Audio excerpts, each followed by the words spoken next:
Hi all, సింపుల్గా chicken biryani పిల్లలు కూడా తినేలాగా చాలా టేస్టీగా ఉండేలాగా ఎలా చేసుకోవాలో చూసేద్దాం. ఫస్ట్ అయితే బిర్యానీ పాట్ పెట్టేసుకొని కొద్దిగా ఆయిల్ వేసుకొని బిర్యానీ మసాలాలన్నీ ఇక్కడ చూపించినటువన్నీ యాడ్ చేసేసుకొని తర్వాత ఆనియన్స్ ఇక్కడ ఒక 2 ఆనియన్స్ వేస్తున్నాము పొడుగుగా కట్ చేసుకున్నవి. అవి కూడా ఫ్రై అయిన తర్వాత అల్లం వెల్లుల్లి పేస్ట్, తర్వాత ఎండుమిర్చి నానబెట్టి ఆ ఎండుమిర్చిని పేస్ట్ చేసాం, అది ఇందులో వేస్తున్నాం అనమాట. దీంట్లో మనం గరం మసాలా, కారం పొడి అవి ఏమేము ఇంతే.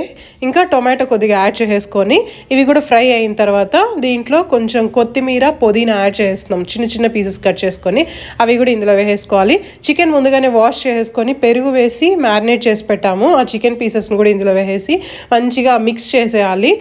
కొద్దిగా సాల్ట్ వేసేసుకొని క్లోజ్ చేసేసి చికెన్ ఫుల్ కుక్ అయిపోయేంత వరకు వెయిట్ చేయాలన్నమాట. ఈ బిర్యానీ మా పిల్లలకి చాలా ఇష్టము. నేను ఇంకా క్లియర్గా స్పెసిఫిక్గా ఎంత రైస్కి ఎంత చికెన్ వేయాలి అనేసి లాంగ్ వీడియో పోస్ట్ చేశాను. ఈ వీడియో దొరికితే దీని కింద ట్యాగ్ చేస్తాను, ఒకసారి చూడండి.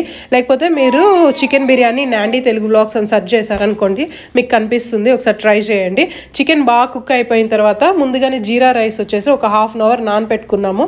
ఆ జీరా రైస్ని కూడా ఇందులో యాడ్ చేసేయాలి. ఒక గ్లాస్ రైస్కి 1.5 గ్లాస్ వాటర్ వేసామన్నమాట. రైస్ వేసాక మంచిగా మిక్స్ చేసేయాలి. 7 మినిట్స్ హై ఫ్లేమ్లో కుక్ చేయాలి. తర్వాత లో ఫ్లేమ్లో పెట్టేసి కింద ఐరన్ ప్యాన్ పెట్టేసి దమ్ పెట్టేసుకోవాలి. టేస్ట్ చాలా బాగుంటుంది, ట్రై చేయండి.